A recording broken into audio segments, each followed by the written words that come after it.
Imagine uma cidade sem muralhas, mas protegida por homens que eram, eles próprios, as muralhas. Imagine uma sociedade inteira construída sobre disciplina, medo e guerra. Esse lugar existiu, e seu nome ecoa até hoje. Esparta, uma polis diferente de todas as outras da Grécia Antiga, temida por seus inimigos e admirada até por aqueles que a odiavam. Esparta nasceu na fértil planície da Lacônia, uma região isolada e cercada por montanhas no coração do Peloponeso. O cenário natural era ao mesmo tempo uma bênção e uma prisão. Rios cortavam a terra e a tornavam propícia à agricultura, mas o isolamento geográfico fazia da cidade uma fortaleza natural. Quando os dórios conquistaram a região por volta do século IX a.C., subjugaram os povos aqueus que já viviam ali. Dessa conquista brutal nasceu a base de toda a sociedade espartana, uma elite de guerreiros sustentada pelo trabalho de uma população subjugada, conhecida como ilotas. Essa estrutura moldou tudo. Os esparciatas, ou iguais, eram os cidadãos plenos, donos das terras e responsáveis apenas por uma coisa: guerrear. Não precisavam trabalhar, não precisavam negociar, não precisavam produzir. Toda a riqueza vinha do suor e do sangue dos ilotas, que cultivavam os campos e garantiam o alimento da polis. Mas havia um problema. Os ilotas eram a maioria esmagadora da população. Alguns relatos antigos sugerem que eles eram 6 vezes mais numerosos que os cidadãos espartanos. E, para manter essa massa sob controle, Esparta precisou se transformar em algo único na história: um estado de guerra permanente. A vida de um espartano começava cedo. Aos 7 anos, os meninos eram retirados de suas famílias e lançados ao agogê, o temido sistema de educação militar. Ali, aprendiam a suportar frio, fome e dor. Aprendiam a roubar comida, mas se fossem pegos eram punidos não pelo roubo, mas por terem sido descuidados. A lição era clara: sobrevivência, astúcia e obediência. Cada menino era moldado como parte de um corpo coletivo, onde a falha de um significava a morte de todos. O indivíduo não importava. O que importava era o grupo, a falange, a muralha viva que enfrentaria os inimigos nos campos de batalha. Até os 30 anos, o espartano não era considerado um cidadão pleno. Sua vida era dedicada ao treinamento, à convivência em grupos militares e à formação de uma disciplina quase sobre-humana. A vida privada era mínima, quase inexistente. Casamentos aconteciam, mas os maridos passavam mais tempo em alojamentos militares do que em suas próprias casas. A polis exigia entrega total. Curiosamente, quem sustentava as casas e administrava os bens eram as mulheres. Em Esparta, as mulheres tinham um papel único na Grécia. Recebiam treinamento físico, algo impensável em Atenas. Eram encorajadas a serem fortes, porque o Estado acreditava que mães fortes gerariam filhos guerreiros. Herdavam propriedades, comandavam servos e mantinham a economia funcionando durante as ausências dos homens. Filósofos como Aristóteles criticaram essa autonomia, mas para Esparta era uma questão de sobrevivência. Enquanto os homens marchavam para a guerra, eram as mulheres que garantiam a continuidade do sistema. Mas Esparta não se resumia apenas à vida militar. Havia um sistema político peculiar que equilibrava tradição, controle e vigilância constante. 2 reis governavam simultaneamente, descendentes de linhagens diferentes. Eles comandavam exércitos em campanha e realizavam rituais religiosos. Mas dentro da cidade, seu poder era limitado. Quem realmente controlava Esparta eram os éforos, 5 magistrados eleitos anualmente, que supervisionavam os reis, controlavam a administração e até podiam destituir soberanos.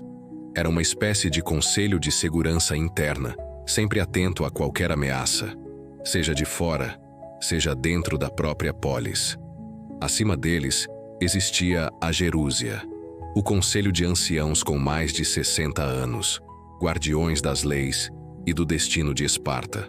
E na base, a Apela, a Assembleia de Cidadãos, que podia apenas aprovar ou rejeitar propostas, mas sem direito de debater. O povo estava presente, mas sua voz era controlada.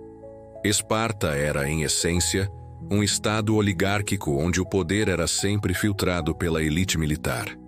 Esse modelo rígido funcionou durante séculos. Esparta se tornou temida em toda a Grécia. Quando os persas invadiram, foram os espartanos que lideraram a resistência terrestre, firmando sua fama na história. A Batalha das Termópilas, mesmo sendo uma derrota, se transformou em um mito eterno. Leônidas e seus 300 guerreiros permaneceram como símbolos de coragem e sacrifício, lutando até o último homem contra um exército muito maior.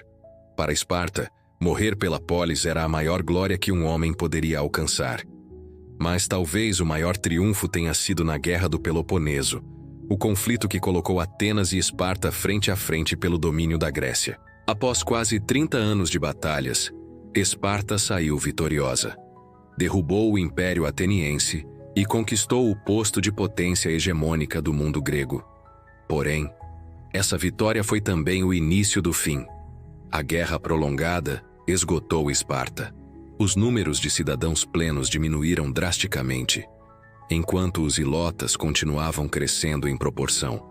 Cada vez menos homens estavam disponíveis para formar a falange, e a elite guerreira começou a rarear. Ao mesmo tempo, administrar um império fora da Lacônia trouxe riqueza e luxo, elementos corrosivos para uma sociedade que se orgulhava da austeridade.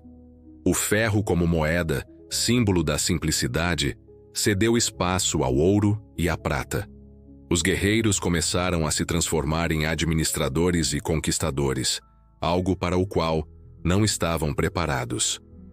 O golpe final veio em 371 a.C., na Batalha de Leuctra. O exército espartano enfrentou os tebanos, liderados por Epaminondas, um gênio militar que quebrou todas as regras conhecidas.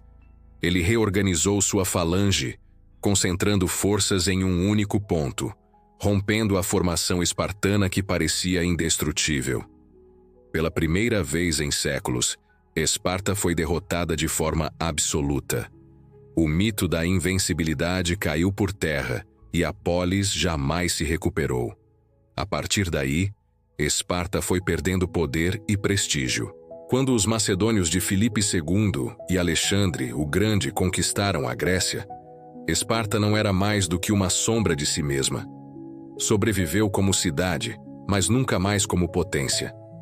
Mesmo assim, seu legado atravessou o tempo. Esparta se tornou um símbolo de disciplina, austeridade e resistência. A ideia de que os guerreiros eram a muralha da cidade ecoa em discursos militares e filosóficos até hoje. Seu silêncio lacônico, suas mães dizendo aos filhos com teu escudo ou sobre ele, sua vida moldada pela guerra, tudo isso ainda fascina.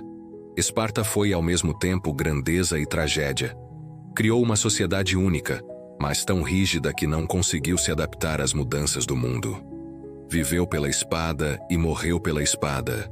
Ainda assim, permanece na memória coletiva como um lembrete de até onde uma sociedade pode ir quando transforma a guerra não apenas em prática, mas em essência. O que resta de Esparta não são muralhas, templos grandiosos ou bibliotecas. Restam ruínas simples, silenciosas, mas talvez essa seja a maior prova de seu espírito. Esparta nunca precisou de pedra para construir sua glória. Seus guerreiros, sua disciplina e sua estranha combinação de medo e coragem foram sua verdadeira obra. Uma obra que, mais de 2000 anos depois, ainda nos faz perguntar: o que acontece quando uma cidade inteira escolhe viver apenas para a guerra?